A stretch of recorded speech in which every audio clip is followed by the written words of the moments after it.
magkailanman.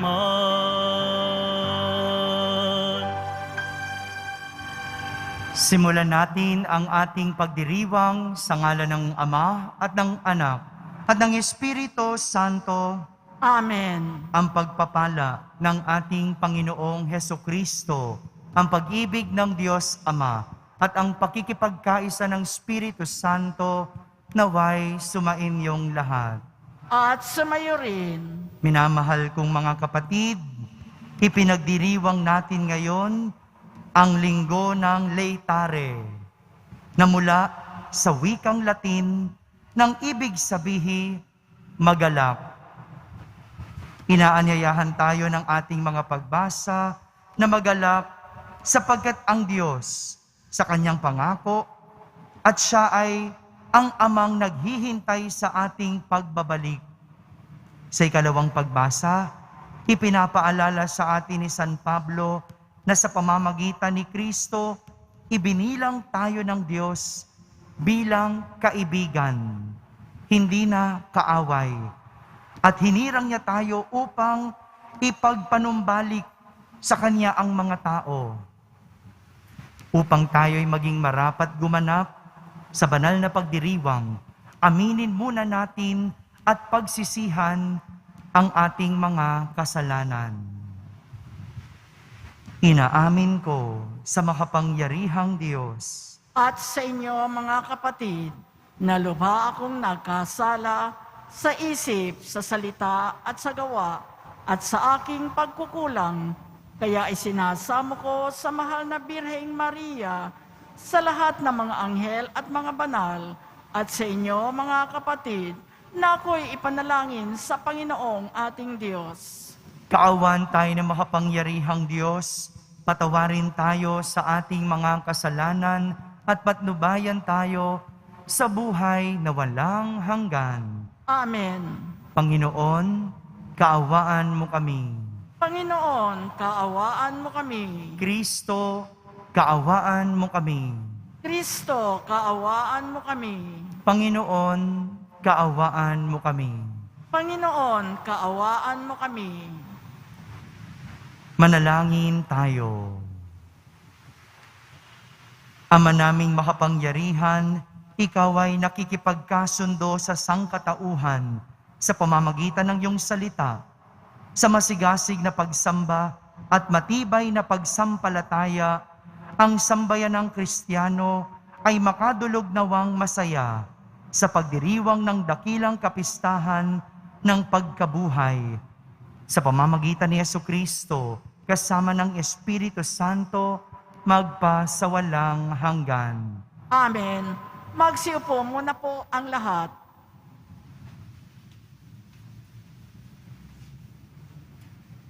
Pagbasa mula sa aklat ni Josue. Noong mga araw na iyon, sinabi ng Panginoon kay Josue, "Inalis ko ngayon ang kahihiyan ng pagkaalipin ninyo sa Ehipto. Samantalang nasa Gilgal sa kapatagan ng Jericho ang mga Israelita, ipinagdiwang nila ang Paskwa noong hapon ng 14 ng unang buwan. Kinaumagahan, araw pa rin ng Paskwa. Kumain sila ng mga pagkaing inani nila sa lupaing yaon, sinangag na trigo at tinapay na walang libadura. Pagkakain nila ng mga pagkaing inani sa lupaing iyon, tumigil na ang pag-ulan ng mana. Kaya't mula ng taong iyon, pagkaing inaani sa Kanaan ang kanilang ikinabuhay." Ang salita ng Diyos. Salamat sa Diyos. Magsumikap tayong kamtin ang Panginoong butihin.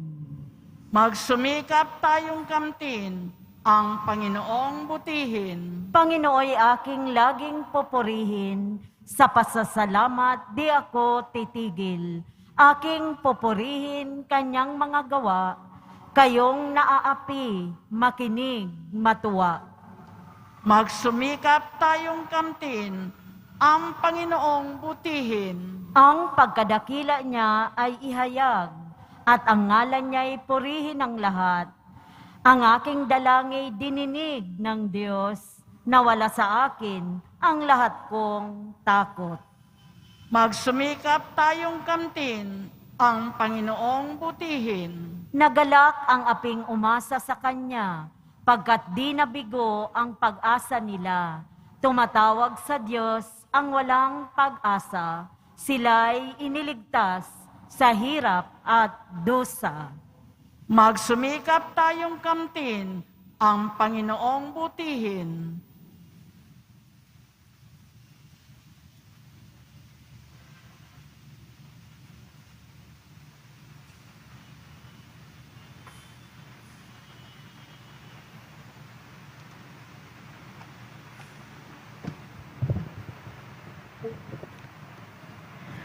Pagbasa mula sa ikalawang sulat ni Apostol San Pablo sa mga taga-Korinto. Ang sinumang nakipag-isa kay Kristo ay isa ng bagong nilalang. Wala na ang dating pagkatao, siya'y bago na. Ang Diyos ang gumawa ng lahat ng ito. Sa pamamagitan ni Kristo, ibinilang niya akong kaibigan, di na kaaway. At hinirang niya ako upang panumbalikin sa Kanya ang mga tao.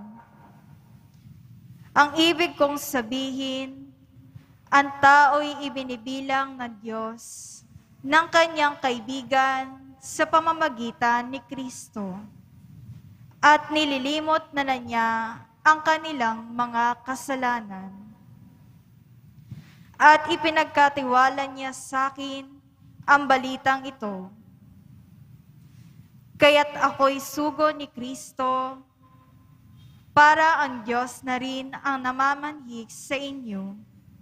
Sa pamamagitan ko, makipagsundo kayo sa Diyos. Hindi nagkasala si Kristo, ngunit dahil sa atin, siya'y ibinilang na makasalanan, upang makipag-isa tayo sa Kanya at mapabanal sa harapan ng Diyos sa pamamagitan niya. Ang salita ng Diyos. Salamat sa Diyos. Magsitayo na po ang lahat.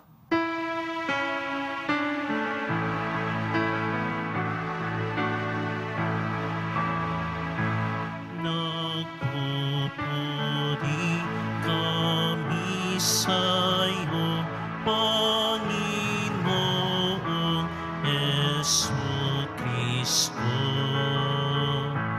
Nagpupuri kami sa'yo, Panginoong Jesucristo. Babalik ako sa Ama at aamuin ko siya. Sasabihin ko sa Kanya, ako po ay nagkasala sa Diyos at sa iyong pagsinta. Nagpupuri kami sa'yo, Panginoong Jesucristo.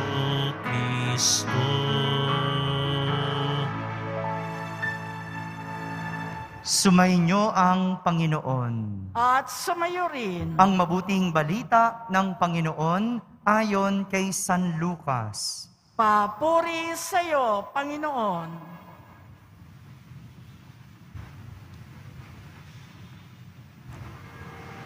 Noong panahong iyon, ang mga publikano at ang mga makasalanan ay nagsisilapit upang makinig kay Jesus.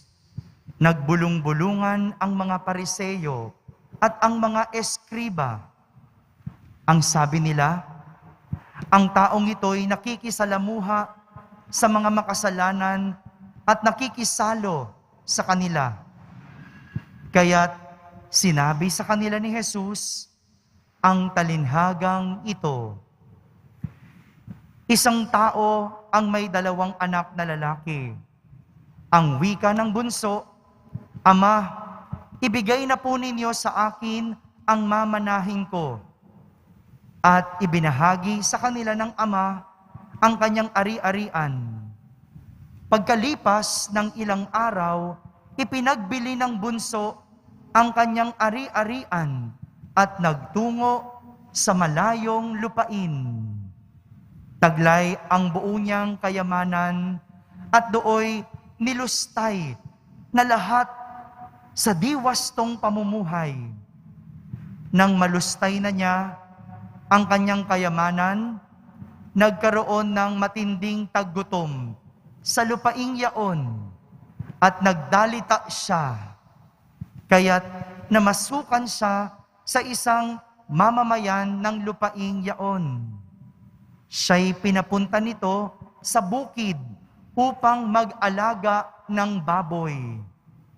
Ibig sana niyang punan ang kanyang pagkain kahit ng mga bungang kahoy na ipinakakain sa mga baboy. Ngunit walang magbigay sa kanya. Nang mapag-isip-isip niya ang kanyang ginawa, nasabi niya sa sarili, ang mga alila ng aking ama ay may sapat na pagkain at lumalabis pa, samantalang ako'y namamatay ng gutom dito. Babalik ako sa kanya at sasabihin ko, Ama, nagkasala po ako sa Diyos at sa inyo. Hindi na po ako karapat-dapat na tawagin ninyong anak. Ibilang na lamang ninyo ako sa inyong mga alila. At tumindig siya at pumaroon sa kanyang ama. Malayo pa'y natanawan na siya ng ama at ito'y labis na nahabag sa kanya. Kaya't patakbo siyang sinalubong, niyakap at hinagkan.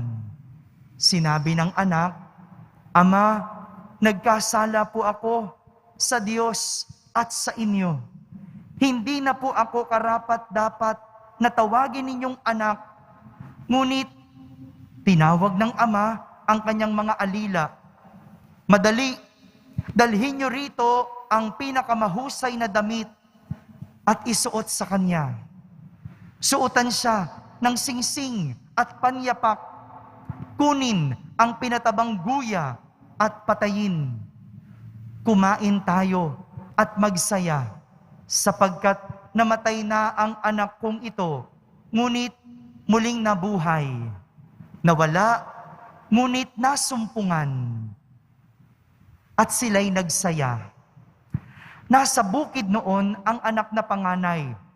Umuwi siya at nang malapit na sa bahay ay narinig niya ang tugtugan at sayawan. Tinawag niya ang isa sa mga alila at tinanong, Bakit? May ano sa atin?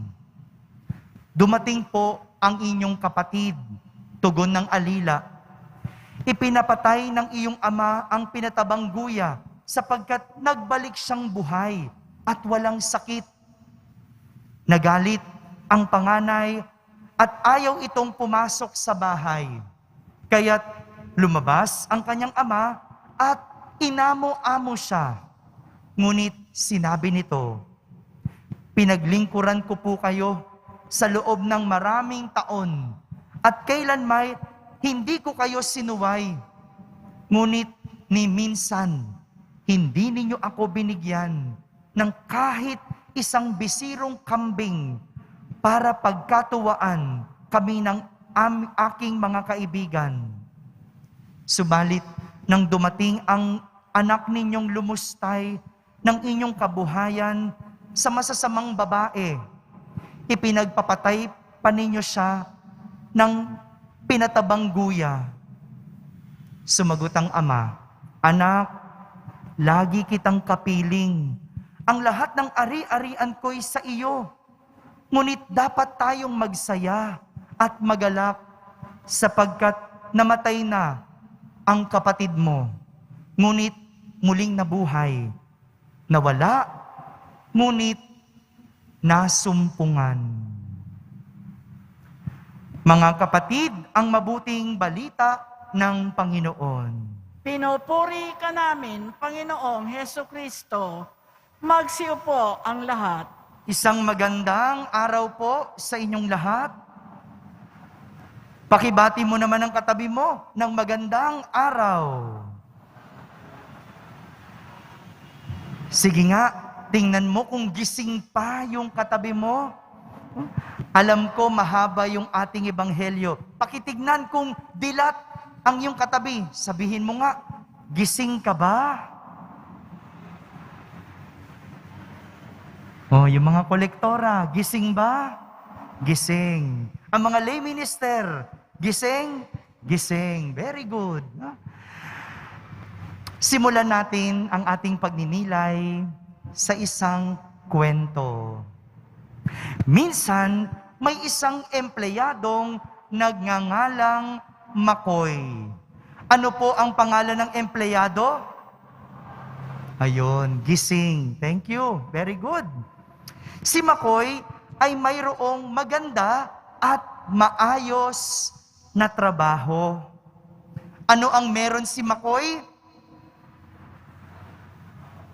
Very good. Gising pa rin, no?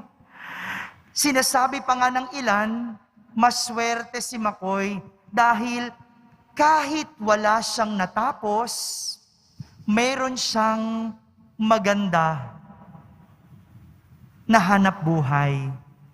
Meron siyang magandang trabaho. Sa panahon ngayon, sinusukat ang tao hindi lang sa kanyang kakayanan at hindi lang sa kanyang natapos, kundi kahit sa kanyang nakaraan. Hindi ba? Pag nag-a-apply ka ng trabaho, may tinatawag na resume. No? Nakasulat doon lahat ng iyong nakaraan. Nakaraang pinag-aralan, nakaraang trabaho, nakaraang mga seminar. No? Para makita kung ikaw ba ay magaling. Pero itong si Makoy, maswerte. Hindi nakapagtapos, pero ang ganda at maayos ang trabaho. Dumating ang pandemic at nawalan ang karamihan ng trabaho. Pero si Makoy, meron pa din. Di ba? Ang swerte talaga. Yung mga piloto nawalan ng trabaho. Si Makoy, may trabaho. Yung mga flight attendant nawalan ng trabaho. Si Makoy, may trabaho. Ang daming nagsarang kumpanya, pero si Makoy, tuloy pa rin ang hanap buhay. Ngunit, kahit maswerte ang tingin ng mga tao kay Makoy, hindi niya ito nakita at hindi niya ito pinahalagahan. Sa halip, siya ay nagpasasa at ng abuso sa kanyang trabaho. Andiyaang hindi pumapasok, absent ng absent, nagsasakit-sakitan. At kung papasok naman, late pa. Tatamad-tamad, Facebook ng Facebook. Pag break time, mag-EML hanggang pagkatapos ng break time. Dahil sa kawalan ng pagpapahalaga sa kanyang trabaho, siya ay inalis at sinisante. Nang siya ay makaramdam ng gutom at hirap, doon lang nakita ni Makoy at napagtanto ang mga sinayang niyang biyaya at pagkakataon. Siguro, lahat tayo may ganitong karanasan katulad ng kay Makoy. Maaring sa iba, pinabayaang relasyon. O kaya, sa iba naman, sinayang na pagkakataon. Meron iba, inabusong kapangyarihan at posisyon. O baka naman ang ilan, kayamanang winaldas. Pwede ding kalusugan at katawang sinagad. Mga kapatid, ito po ang nais ituro sa atin ng ating mga pagbasa sa araw na ito. Narinig natin sa ating unang pagbasa ang kwento ng mga Israelita na inalis ng Panginoon sa kahihiyan ng pagkakaalipin sa Ehipto. Inalis sila ng Panginoon sa kahihiyan ng pagkakaalipin sa Ehipto. Sino ba naman ang matutuwa ng inaalipin? Sino ba ang maggugusto na maging alipin? Kaya naman, inalis sila ng Panginoon. At mula sa pagiging alipin, nasusunod-sunod lang sa mga utos at tinatanggap lang kung ano ang ibinibigay sa kanila ng kanilang amo. Ngayon, hinayaan na sila ng Panginoon na magtrabaho para sa kanilang sarili. Hinayaan na sila ng Panginoon na magtanim ng sarili nilang makakain. Hindi na sila nag-iintay kung ano lang ang ibibigay na pagkain.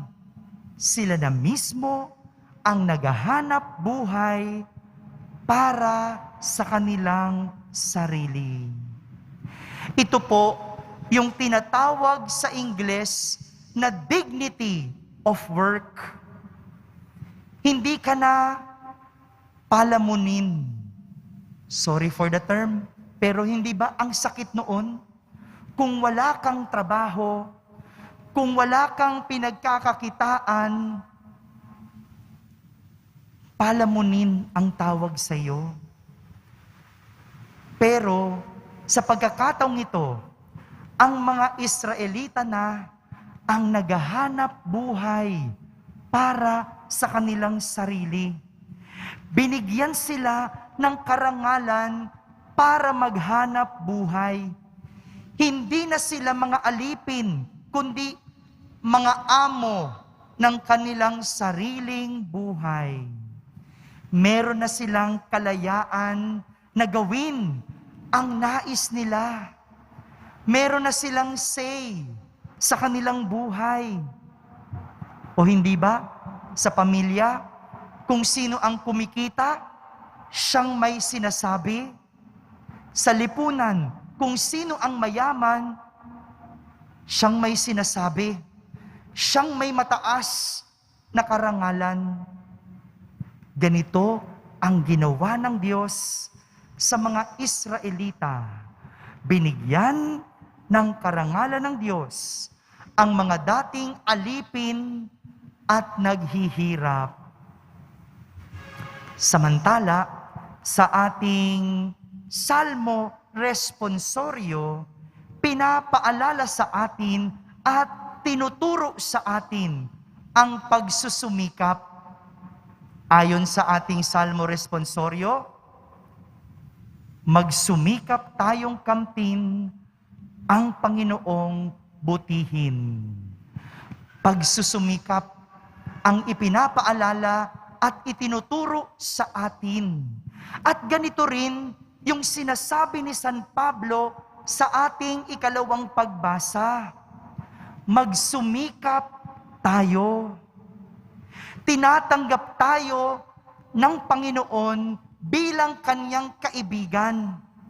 At ang pagiging kaibigan ng Panginoon ay isang karangalan. Pero hindi basta-basta ang pakikipagkaibigan sa Diyos. dapat itong pinagsusumikapan. Sabihin nyo nga po, pinagsusumikapan. Hindi basta-basta natatamo ang karangalan.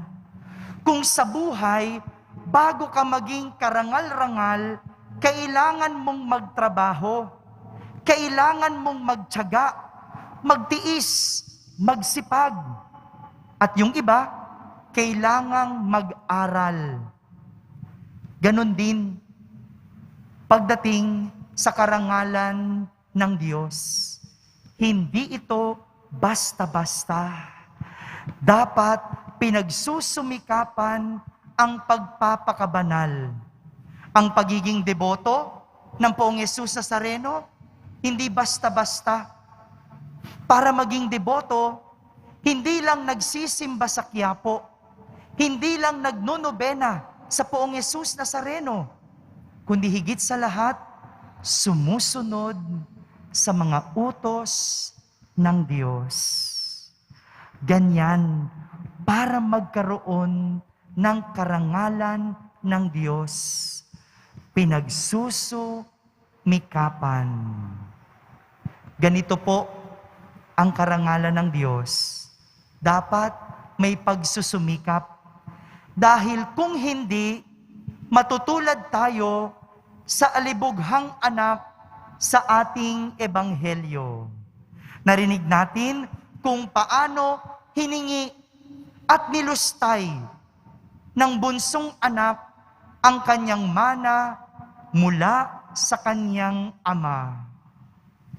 Kapag alam mong hindi mo pinagsumikapan o hindi mo pinaghirapan ang isang bagay, ganun mo na lang ito waldasin. Ganun mo na lang ito sayangin. Yung alibughang anak, hindi nag-isip kung paano gagamitin ang ibinigay sa kanyang kayamanan. Hindi niya pinahalagahan kasi hindi niya nakita ang halaga ng ibinigay sa kanya ng kanyang ama. Kaya't sa huli, bunga ng kanyang pang-aabuso at kawalan ng pagpapahalaga, siya ay naghirap. Mga kapatid, ganito ang nangyayari sa mga taong walang pagpapahalaga sa mga bagay na ibinibigay ng Diyos. Sa huli, naghihirap. Kaya't magandang tignan ang ating mga winaldas. Kaya tayo naghihirap. Magandang tignan ang mga bagay na inabuso natin. Kaya tayo wala ngayon. Magandang tignan ang mga pinabayaan natin. Kaya tayo nasasaktan at nangungulila ngayon. Lahat ito ay dahil sa kawalan ng ating pagpapahalaga. Lahat tayo binigyan ng Diyos ng karangalan, ngunit sa ating pagbaliwala, sa ating hindi pagpapahalaga, nawala ang karangalang iyon. Mabuti na lang, ipinapakita sa atin ni San Lucas na mayroon tayong ama na kahit na tayo ay nagmalabis at nagpabaya, handa tayong tanggaping muli. Meron tayong ama na sa kabila ng ating pagpapasasa, andyan pa rin siya para tayo ay akapin ulit. At ito ang ipinagdiriwang natin sa linggo ng Laetare. Laetare, ibig sabihin magalak. Tayo ay nagagalak dahil may Diyos tayo na handang tumanggap at magpanibago sa atin. Ngayong ika-4 na linggo ng Kwaresma, ipinapakita sa atin na sa kabila ng ating kapabayaan, sa kabila ng ating kawalan ng pagpapahalaga sa karangalang ibinigay sa atin ng Diyos, dahil sa ating pagkakasala, tayo ay handang tanggapin at akapin muli ng ating Ama para tayo ay panibaguhin.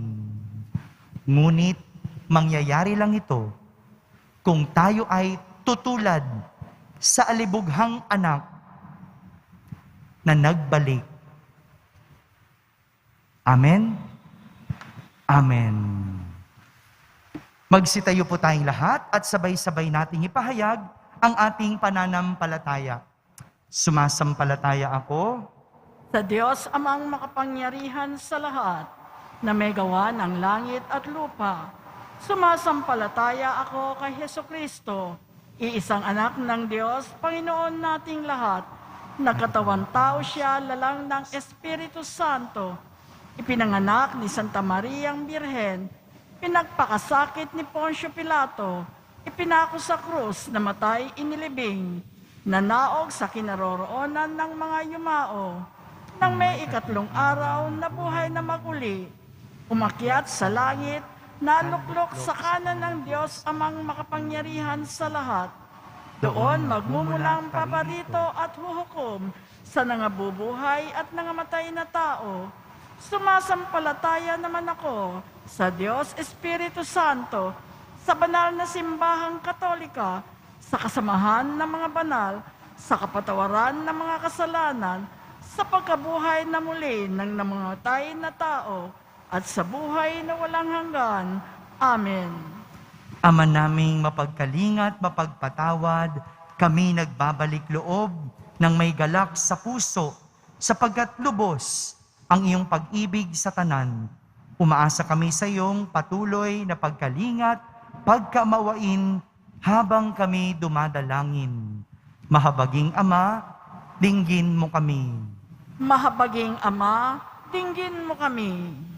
Maging buhay na tanda nawa ang lahat ng kasapi ng simbahan, ng pag-ibig at pagpapatawad mo, Ama, lalong-lalo na sa mga taong tumalikod o nagdududa sa pananampalataya. Manalangin tayo. Mahabaging Ama, dinggin mo kami. Magsumikap nawa ang mga kawani ng pamahalaan na panatilin ang kapayapaan, pangalagaan ang kalikasan, at ipagtanggol ang karapatang pantao. Manalangin tayo. Mahabaging Ama, dinggin mo kami. Maging daan nawa ng awa at pag-ibig ng Diyos ang kabataan, lalo na sa kanilang pamilya, mga kaibigan at sa mga taong nakakaranas ng matinding kalukutan at pagdurusa. Manalangin tayo. Mahabaging Ama, dinggin mo kami. Gamitin nawa ng bawat isa ang social media upang ipalaganap ang kultura ng pagkakaisa at katotohanan at labanan ang kultura ng galit at kasinungalingan. Manalangin tayo. Mahabaging Ama, dinggin mo kami. Matagpuan nawa ng mga minamahal naming pumanaw ang kapayapaan ng walang hanggan sa yakap ng Panginoon. Manalangin tayo. Mahabaging Ama, dinggin mo kami. Sa katahimikan, ating ilapit sa Diyos ang ating mga pansariling kahilingan.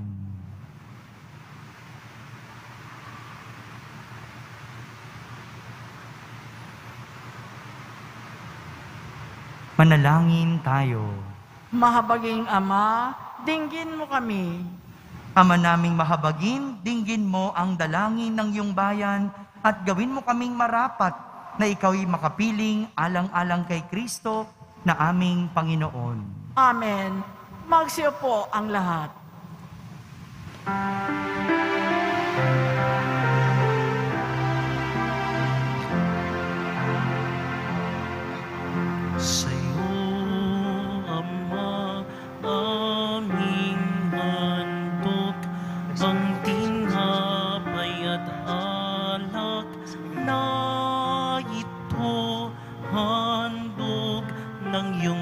bayang sumasamot,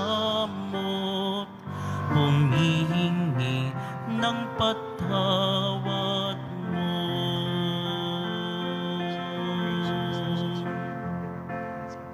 Sa pagsunod sa utos mo, nalulugod akong labis, di masukat ang galak ko, pagkat aking iniibig. Sa'yo, Ama, aming handog ang tinapay at alak na ito, handog ng iyong bayang sumasamot, humihingi ng patawad mo. Magsitayo na po ang lahat. Manalangin kayo mga kapatid upang ang paghahain natin ay kalugdan ng Diyos amang makapangyarihan. Tanggapin nawa ng Panginoon itong paghahain sa iyong mga kamay sa kapurihan niya at karangalan sa ating kapakinabangan at sa buong sambayanan niyang banal. Ama naming lumikha para sa paghahaing nagbibigay kagalingan, kami ngayon ay masayang nagsisipag-alay. Kalakip ang dalangin aming nawang maidangal sa pagdiriwang na ito ng banal na pakikinabang at maidulot nawa ito para sa kaligtasan ng tanan. Sa pamamagitan ni Jesucristo, kasama ng Espiritu Santo, magpa sa walang hanggan. Amen. Sumainyo ang Panginoon. At sumayo rin. Itaas sa Diyos ang inyong puso at diwa. Itinaas na namin sa Panginoon. Pasalamatan natin ang Panginoong ating Diyos. Marapat na siya ay pasalamatan. Ama naming makapangyarihan, tunay ngang marapat na ikaw ay aming pasalamatan sa pamamagitan ni Jesucristo na aming Panginoon. Sa pagbabakasakali mong kami bubuti, isinugo mo si Jesucristo upang pangunahan kami. Bilang pagsunod sa iyong atas na bigay, ipinahayag ng iyong anak ang iyong kalooban na ang mga apit-dukha ay kanyang damayan. Ngayon ay iyong inihahandog ang pagkakataong aming maisaloob ang kanyang ganap at kusang paglilingkod upang sa iyo'y lagi kaming makasunod. Kaya kaysa ng mga anghel na nagsisiawit ng papuri sa iyo nang walang humpay sa kalangitan, kami nagbubunyi sa iyong kadakilaan.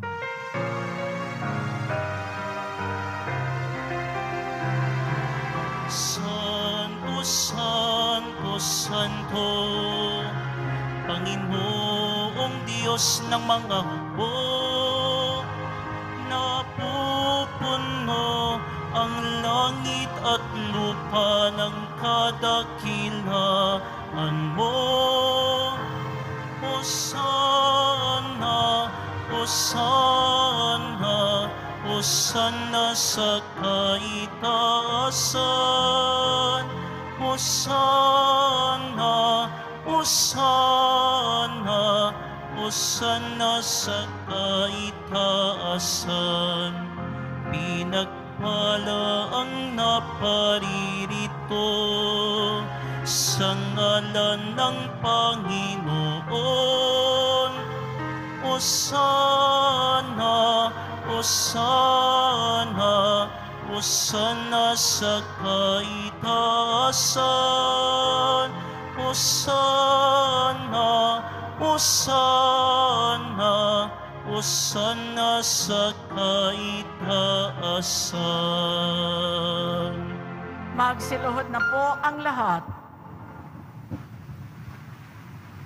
Ama naming banal, ikaw ang bukal ng tanang kabanalan. Kaya't sa pamagitan ng iyong Espiritu, ay gawin mong banal ang mga kaloob na ito upang para sa amin ay maging katawan at dugo ng aming Panginoong Hesukristo. Bago niya pinagtiisang kusang loob na maging handog, hinawakan niyang tinapay, pinasalamatan kanya, pinaghati-hati niya iyon, iniyabot sa kanyang mga lagad at sinabi, Tanggapin ninyong lahat ito at kanin. Ito ang aking katawan na inihahandog para sa inyo.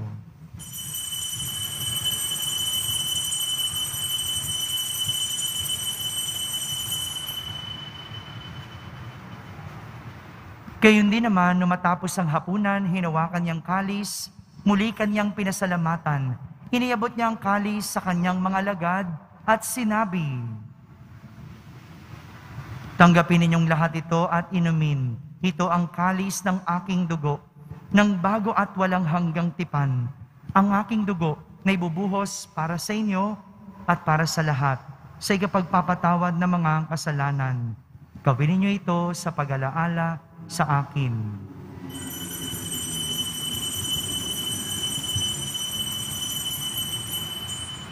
Magsitayo na po ang lahat. Ipagbunyi natin ang misteryo ng pananampalataya. Si Kristo'y namatay, si Kristo'y nabuhay, si Kristo'y babalik sa wakas ng panahon. Ama, ginagawa namin ngayon ang pag-alaala sa pagkamatay at muling pagkabuhay ng iyong anak. Kaya't inaalay namin sa iyo ang tinapay na nagbibigay buhay at ang kalis na nagkakaloob ng kaligtasan. Kami nagpapasalamat dahil kami iyong minarapat na tumayo sa harap mo para maglingkod sa iyo. Isinasamo namin kaming magsasalo-salo sa katawan at dugo ni Kristo ay mabuklod sa pagkakaisa sa pamamagitan ng Espiritu Santo. Ama, lingapin mo ang iyong simbahang laganap sa buong daigdig. Puspusin mo kami sa pag-ibig kaysa ni Francisco na aming Papa, ni Jose na aming Obispo at ng Tanang Kaparian. Alalahanin mo rin ang mga kapatid naming nahimlay na may pag-asang sila'y muling mabubuhay. Gayon din ang lahat ng mga pumanaw. Kaawan mo sila at patuloyin sa iyong kaliwanagan. Kaawan mo at pagindapating kaming lahat na makasalo sa iyong buhay na walang wakas. Kaysa ng mahal na Birheng Maria na Ina ng Diyos, ng kabiyak ng puso niyang si San Jose, kaysa ng mga apostol at ng lahat ng mga banal na namuhay dito sa daigdig ng kalugod-lugod sa iyo. May pagdiwang nawa namin ang pagpupuri sa kararangal mo sa pamamagitan ng iyong anak na aming Panginoong Hesukristo. Sa pamamagitan ni Kristo, kasama niya at sa Kanya, ang lahat ng parangal at papuri ay sa iyo, Diyos amang makapangyarihan, kasama ng Espiritu Santo, magpa sa walang hanggan. Amen.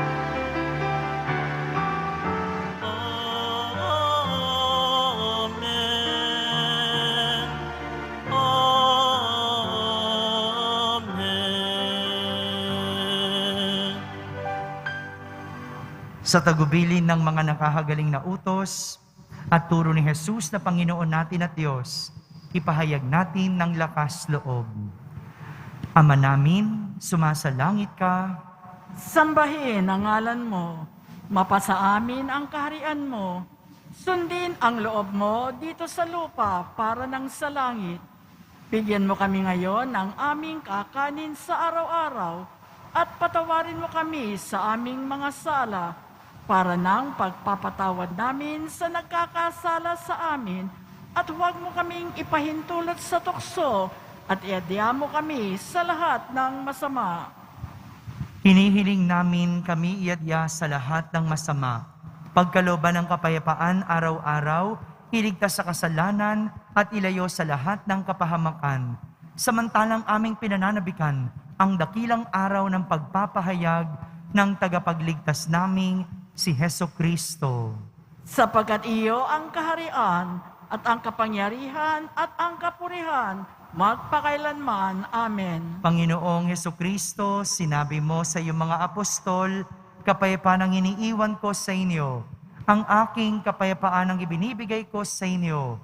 Tunghayan mo ang aming pananampalataya at huwag ang aming pagkakasala. Pagkalooban mo kami ng kapayapaan at pagkakaisa ayon sa iyong kalooban, kasama ng Espiritu Santo, magpa sa walang hanggan. Amen. Ang kapayapaan ng Panginoon ay laging sumainyo. At sumayo rin. Magbigayin kayo ng kapayapaan sa isa't isa. Kapayapaan po para sa lahat.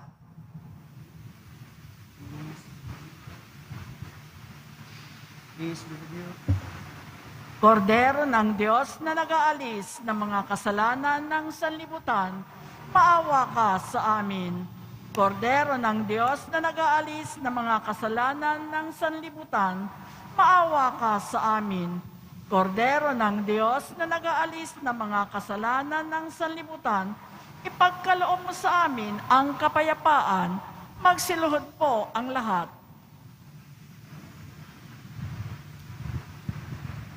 Ito ang kordero ng Diyos, itong nag-aalis ng mga kasalanan ng sanlibutan.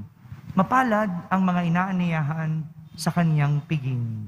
Panginoon, hindi ako karapat-dapat na magpatuloy sa iyo, ngunit sa isang salita mo lamang ay gagaling na ako. Ang katawan ni Kristo, Amen.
manalangin tayo. Ama naming mapagmahal, tinatanglawan mo ang lahat ng tao na isinisilang sa daigdig na ito. Sa kalooban mong liwanag, tanglawan mo ang iyong kalooban upang ang dapat naming isaloob na iyong ikinalulugod ay lagi naming isaisip at ikaw ay aming wagas na maibig. Sa pamamagitan ni Jesucristo, kasama ng Espiritu Santo, magpa sa walang hanggan. Amen. Ang Panginoon, At sumayo rin, pagbabasbas ng Poong Yesus Nazareno. Mahal na Poong Yesus Nazareno, inihayag mo sa pamamagitan ng krus ang walang maliw na pag-ibig ng Diyos sa sangkatauhan. Pakinggan mo ang kahilingan ng iyong angkan na nagsusumamo sa iyo. Makamtanawan nila ang inyong katugunan at tanggapin ang kasagutan na may utang na loob na tinatanaw. Basbasan din po ninyo ang lahat na may karamdaman, nahihirapan, may mga dalang imahen at dasalan. Sa pamamagitan ng bendisyon na ito, naway maalala nila ang mga pangako nila noon sa binyag, na ikaw ang kanilang iibigin at pagdilingkuran bilang Panginoon, magpa sa walang hanggan. Amen. At pagpalain kayo ng makapangyarihang Diyos, Ama, Anak, at Espiritu Santo. Amen. Tapos na po ang ating pagdiriwang, humayging taglay ang pag-ibig at kapayapaan ng Poong Yesus Nazareno. Salamat sa Diyos.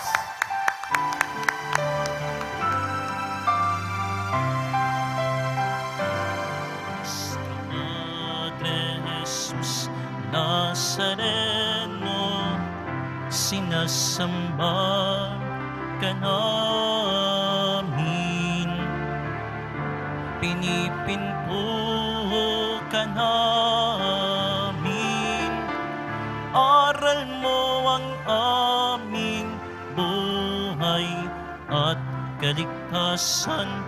Nuestro Padre Jesus Nazareno, iligtas mo kami sa kasalanan. Ang krus mong kinamatayan ay sagisag ng aming kaligtasan. kapintasan. Nuestro Padre Jesus Nazareno, dinarangal ka namin. Nuestro Padre Jesus Nazareno, ninulwalhati ka namin. Nuestro Padre Jesus Nazareno, dinarangal ka namin. Nuestro Padre Jesus Nazareno, ninulwalhati ka namin.